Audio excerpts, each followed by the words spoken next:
অ্যাকাউন্টে দেয়, দেয় কি না বলুন তো? আজকে কোন সরকার দেয় বলুন তো? কেন্দ্রীয় সরকার দেয়? বামফ্রন্ট সরকার দিয়েছে? এই বিজেপি সরকার দেয়? কোনো পরিকল্পনা নেই, ওরা শুধু বলে দেব।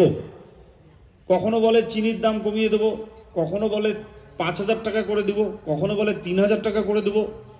দিব আর দিব, কিন্তু দিদি শুধু দিব বলে না, দিদি দিয়ে দেয়। আপনাদের এলাকা অনেককে চাকরি দিয়েছে, আমি জানি।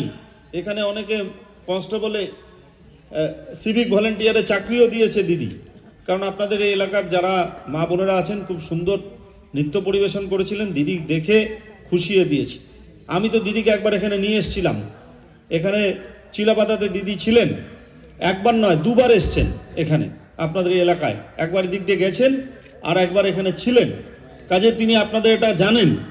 আর মোদি আর অমিত শাহ বছরে বছরে ভোটের সময় একবার করে আসে, কোনোদিন এই এলাকায় থাকতেও আসে না। এই এলাকার মানুষ কি খায়, কি পরে, কি পোশাক ব্যবহার করে, তাদের কি সমস্যা। এখানে তো স্বাস্থ্য খুব সমস্যা ছিল, এখন দিদি বিভিন্ন স্বাস্থ্য কেন্দ্রগুলোকে শক্তিশালী করে দিয়েছে, জেলা হাসপাতাল করেছে, ভ্রাম্যমাণ স্বাস্থ্য কেন্দ্র করেছে। আপনাদের এলাকায় পানীয় জলের সমস্যা ছিল, সেই পানীয় জলের সমস্যার সমাধান হয়েছে। আপনাদের এলাকায় এই বুথে বা এই এলাকায় নিশ্চয়ই ঘর আমাদের লোকেরা পেয়েছে, এবং যারা পায়নি তারা আগামী দিনেও পাবে, দিদি বলেছে।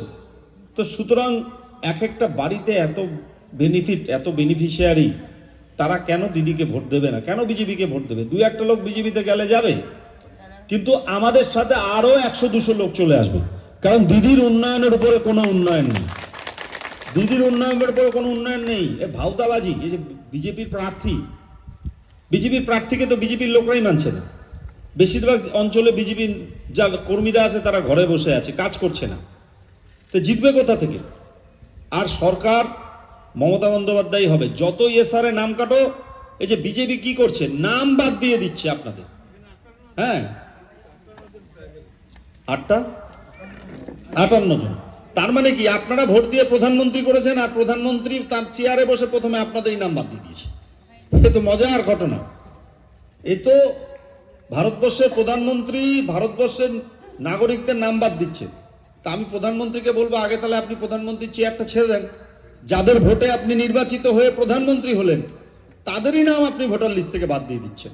তাহলে যে ভোটার লিস্টে আপনি প্রধানমন্ত্রী হয়েছেন, তাহলে সেই ভোটার লিস্ট বাতিল হয়ে যদি হয়, তাহলে প্রধানমন্ত্রীশিপ বাতিল কেন হবে না? কেন আমাদের মনস্টিকার এমপিশিপ বাতিল হবে না? আমার প্রশ্ন এইখানে। তাই আমি আপনাদের বলছি, আজকে নীলষষ্ঠী পুজো আছে, আমিও সকালবেলা শিবের পুজো করেছি, আপনারা নিজেই নিশ্চয়ই সবাই পুজোও করবেন বা করেছেন বা বাড়িতে গিয়ে করবেন। আমি তাই আপনাদের বেশি সময়